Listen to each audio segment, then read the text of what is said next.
Bonjour, je vous retrouve dans cette vidéo pour vous décrire la pleine lune du 19 décembre, c'est-à-dire la pleine lune d'aujourd'hui. Alors je vous prie de bien vouloir m'excuser parce que j'ai par habitude de traiter les lunaisons un tout petit peu en avance, mais là j'ai eu des contretemps et je n'ai pu m'exécuter. Mais cela étant dit, il n'y a pas de retard puisque je parle de cette lunaison le jour où elle se forme. Alors donc, comme vous voyez, la pleine lune se forme le 19 décembre à 5h35. Ça, c'est calculé pour l'heure de Paris. Hein. Alors, donc, comme toujours, vous savez qu'une pleine lune, c'est une opposition Soleil-Lune, hein, partant du fait que la Terre est au centre. Je ne vais pas revenir là-dessus, je l'ai déjà suffisamment expliqué et explicité dans mes vidéos précédentes. Alors la pleine lune là d'aujourd'hui, on voit qu'elle se fait dans l'axe Sagittaire, Gémeaux, excusez-moi, Sagittaire Gémeaux. Alors la pleine lune a son plein dans le signe des Gémeaux, ce qui veut dire que la pleine lune de ce mois de décembre, hein, qui va courir jusqu'au mois de janvier, hein, vous savez qu'un cycle de lunaison, le prochain cycle sera au moment où la lune va rejoindre le soleil. Hein. Donc là on a une pleine lune qui se trouve dans le signe du Gémeaux, c'est-à-dire une pleine lune qui est sous la maîtrise de Mercure, puisque la planète qui a maîtrise sur le signe des Gémeaux n'est autre que Mercure, Hermès dans la mythologie, le petit dieu aux pieds zélés. Hein, zélé, à la limite, on peut l'entendre de deux façons, hein, A-I-L-E-S ou zélé, Z-E et les S, après tout, pourquoi pas. Dans la langue des oiseaux, ou les lacaniens pourraient s'amuser à discourir sur cette façon d'entendre les choses. Alors on voit que cette pleine lune se fait dans l'axe de la mobilité, hein, Sagittaire, Gémeaux, donc ça veut dire que c'est une pleine lune quand même très, comment dirais-je, très virevoltante, très énergique, très vivante, en même temps qui a besoin de respirer, qui a besoin de souffle. Le signe du Gémeaux est le premier signe d'air du zodiaque, hein, puisque juste avant vous avez deux bêtes à cornes, vous avez un bélier, et puis vous avez un taureau. Hein. Donc, là, avec le Gémeaux, comme je me le plais à le dire, le zodiaque prend son souffle, sa respiration s'humanise par le signe des Gémeaux, qui est le mythe de Castor et Pollux, les deux jumeaux qui sont à la recherche l'un de l'autre, l'un tenant la gourde et l'autre la lyre. Donc une pleine lune qui a besoin de liberté, qui a besoin de contact. Mercure, c'est la planète du contact, de la communication, de la mobilité, du mouvement, donc de la liberté. Et actuellement, on ne peut pas dire que nous sommes dans une période où la liberté, je dirais, nous soit largement laissée. Hein. Nous sommes dans une période quand même où il y a des restrictions constantes et comme je l'avais déjà dit dans mes précédentes vidéos et articles, nous sommes de nouveau sous la formation du carré Saturne-Uranus. D'ailleurs, je vais le positionner tout de suite. Saturne et Uranus, vous voyez, sont actuellement là en carré. Voyez. Et le carré sera exact le 24 décembre, ce qui veut dire que nous sommes de nouveau dans une période de resserrement, de restriction. Saturne-Uranus étant totalement opposés au niveau valeur symbolique. Je ne vais pas vous développer ça de nouveau, je vous l'ai déjà dit, mais on voit quand même que, et vous voyez un peu, que ce carré Saturne-Uranus est très très dissonant, puisque Uranus envoie un sesquicarré au Soleil et un semi-carré à la Lune. Hein. Et Uranus, qu'est-ce que c'est? C'est la liberté, c'est l'indépendance, c'est vivre sans entrave. Donc on a une pleine lune qui est un petit peu exactement à contrario des directives actuelles qui sont données. Ce qui veut dire qu'au niveau collectif, on ne va pas forcément très bien vivre tout cela. Mais alors, comment faire en sorte de pouvoir justement vivre au mieux cette lunaison qui parle de liberté, de communication, de souffle, de lien, et puis de une certaine forme de frivolité. Le Gémeaux est un signe vraiment d'éternelle jeunesse. On a besoin de de se laisser aller, de se détendre, de se laisser aller un petit peu à l'insouciance, bref. Et actuellement, vraiment, on n'est pas dans ce monde-là. Alors, comment arriver à supporter, comment dirais-je, vivre au mieux cette lunaison dans un tel contexte? Bien, il va falloir créer ça autour de nous, autour de soi. Hein. Jusqu'à présent, on ne peut pas trop encore coloniser notre psychisme. Hein. Il y a peut-être une tentation en ce sens, mais on ne peut pas. Alors vous m'excuserez, aujourd'hui, je vais peut-être avoir une interprétation qui sera un peu, peut-être moins neutre. Je vais peut-être laisser passer des sentiments personnels, parce que, quand même, il y a un moment donné où il va falloir que ça s'arrête, tout ça. Hein. C'est pas possible qu'on continue à vivre sur des fractures, des ruptures constantes, comme ça, et qui n'ont pas de sens, en fin de compte. Alors, je ferme la parenthèse. Et alors, donc, nouvelle lune, axe Sagittaire-Gémeaux, qui est un axe de mobilité, qui fait intervenir en réalité Mercure et Jupiter. Alors, puisque cette pleine lune se fait dans le signe des Gémeaux, Mercure, on va regarder ce que fait Mercure, précisément, parce qu'il est important. Alors, on voit que Mercure est en Capricorne, et il est au trigone d'Uranus. Le seul aspect qu'il forme aujourd'hui pour la pleine lune, c'est un trigone à Uranus. Alors, un Mercure Capricorne, il est sous la maîtrise de Saturne. Hein, vous connaissez le jeu des maîtrises, j'ai fait une vidéo là-dessus. Et Saturne, lui, eh ben, il est en Verseau, et en Verseau, eh bien, il est sous la maîtrise d'Uranus. Donc, on en revient à Uranus. Et Uranus, la liberté, l'indépendance, vivre sans entrave pour aller de l'avant. Planète du futur, de la révolution, etc. Alors donc, ce Mercure un petit peu coincé dans le Capricorne, quand je dis coincé, le Capricorne est plutôt un signe de rétention, d'intériorisation, et il fait un trigone à Uranus. Ça veut dire qu'il va falloir quand même aller chercher du côté d'Uranus cette part de liberté, cette part comment dirais-je, d'initiative, parce que Uranus aussi c'est l'initiative, c'est l'ingéniosité. Il va falloir trouver en soi les moyens de pouvoir outrepasser et vivre au mieux ce contexte lourd et qui barricade. On a quand même ce beau trigone Mercure-Uranus. Alors évidemment, Uranus, ça peut être aussi les agitations, hein, les colères. Peut-être que durant le mois, il va falloir surveiller cette lunaison-là jusqu'à son nouveau cycle, lorsqu'il y aura la prochaine pleine lune qui va se faire forcément dans le signe du Capricorne. Hein. Elle sera quand même dans le signe de Saturne. Voir ce qui va se passer. Mais tout au moins, pour la période qui est devant nous, les fêtes de Noël, il va falloir essayer de se créer tout ça en soi, de manière à pouvoir vivre au mieux cette période un peu sombre. Alors, puisqu'on est dans une période de festivité, de joie, d'amour, puisque Noël c'est la grande fête familiale, on va regarder ce que fait Vénus. Ah, Vénus est en Capricorne, également, vous voyez.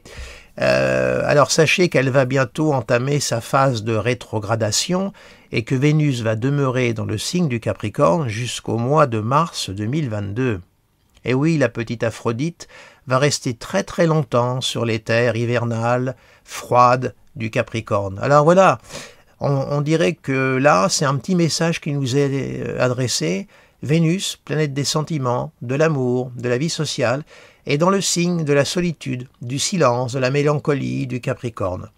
Donc cette chère Aphrodite, cette chère Vénus va avoir besoin de créer de la beauté, mettre de la chaleur autour d'elle, puisqu'elle est dans un signe qui ne donne pas de chaleur. Le Capricorne est le signe du plein hiver, donc là aussi, il va falloir que nous fassions un effort.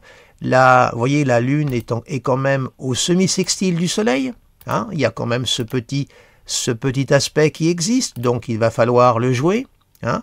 Elle fait un quinconce à la Lune. Bon, le quinconce Vénus-Lune n'est pas bien méchant, pas la peine de s'attarder là-dessus.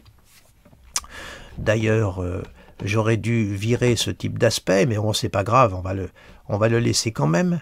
Mais il n'est pas trop nécessaire dans mon analyse de la pleine Lune pour l'instant. Donc, on voit une Vénus Capricorne, donc besoin de trouver de la beauté. Semi-sextile au Soleil, il va falloir chercher la chaleur.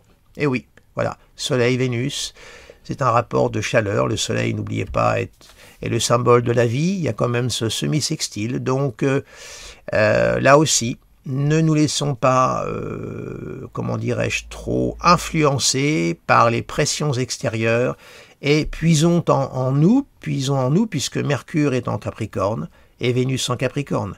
Donc ça demande à ce que nous descendions en soi pour puiser et donner de l'harmonie, de la beauté et de la chaleur autour de nous.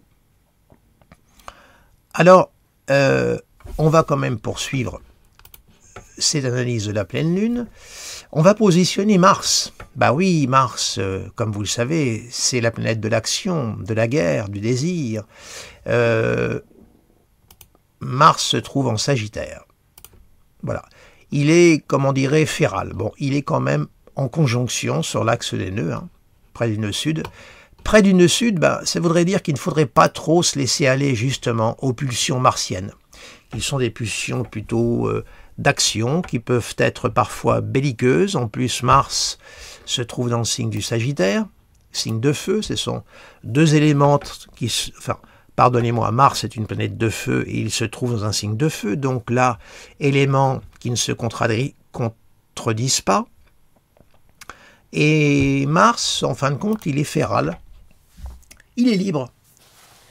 Tout au moins pour l'instant, puisque je n'ai pas encore positionné Neptune et Pluton, nous verrons bien, et Jupiter. Nous verrons bien ce que ces trois planètes pourraient former avec Mars. Mais là, présentement, il est libre. Alors, c'est un Mars jupitérien, donc c'est un Mars véhément, un Mars qui n'a pas envie d'être bridé. N'oubliez pas que Mars, c'est l'action, c'est aussi le désir. Un Mars jupitérien, il n'est pas dans la restriction. Il a besoin d'avoir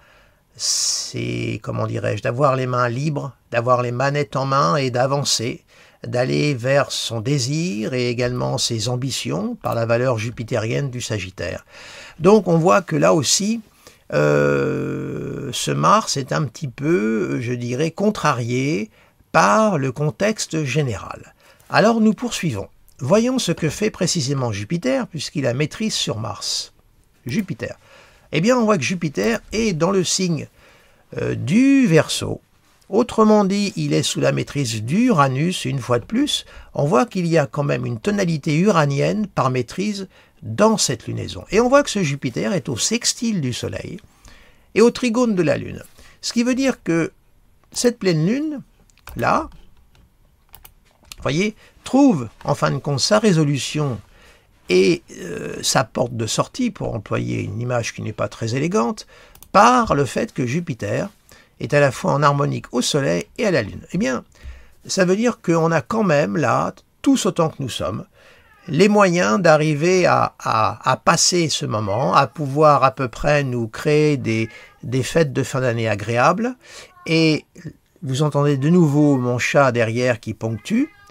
Donc, arriver à nous créer des fêtes de fin d'année, c'est plutôt là une pleine lune, vous voyez, qui est en fin de compte sous une part de sa maîtrise jupitérienne, puisque le Soleil est en Sagittaire, donc au sextile de Jupiter. Alors, c'est plutôt, je dirais, une pleine lune plutôt positive et plutôt très très belle. Partons du fait que aucune pleine lune, nouvelle lune ou autre lune n'est en soi positive ou négative, elle est toujours ce que nous en faisons, comme vous le savez. Voilà.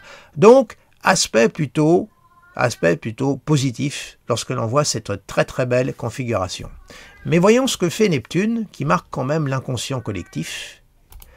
Alors Neptune, lui, eh bien, il est dans le signe du Poisson, et il est également féral. Il est libre, il n'a pas d'aspect, il est libre de ses mouvements. Neptune, eh bien, c'est ce qui symbolise l'inconscient, le collectif, les émotions, tout ce qui est dans le registre de la vie spirituelle, également de l'inspiration, eh bien, il est libre.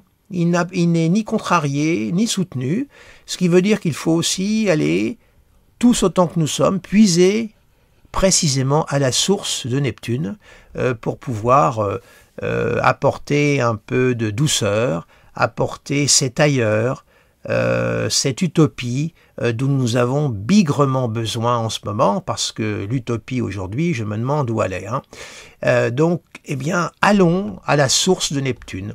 N'hésitons pas à plonger dans ces profondeurs océanes pour essayer, à tout le moins, durant cette période de fête, d'échapper à ce réel par trop lourd et pesant. Positionnons maintenant Pluton. Alors Pluton, ah ben oui, eh oui, Pluton, voilà, il est conjoint à Vénus. Alors c'est, je vous le rappelle, Eros Thanatos, l'amour, la mort, donc on voit que c'est une configuration, ma foi, elle est passionnelle cette configuration, mais elle peut aussi être porteuse de difficultés. Ça se passe dans le signe du Capricorne. C'est quand même, bon, c'est un peu sombre. Ce Pluton là, il est également féral. Il est conjoint à Vénus, donc c'est un aspect qui est très très ambivalent. Tout va dépendre des aspects que cette configuration fait dans les thèmes individuels des uns et des autres.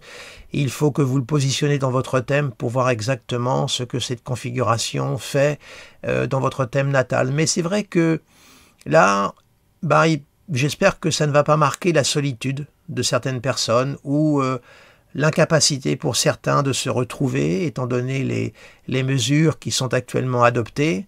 Et ça peut marquer de la tristesse. Malgré tout, je dirais, s'il y a une note sombre dans cette nouvelle lune, eh bien c'est cette rétrogradation qui va arriver de Vénus en Capricorne avec Pluton.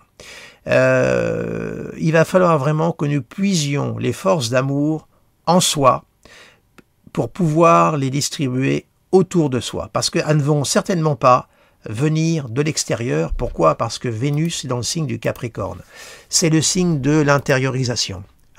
Il va falloir vraiment descendre dans nos profondeurs pour puiser cette source d'amour pour pouvoir la distribuer autour de nous.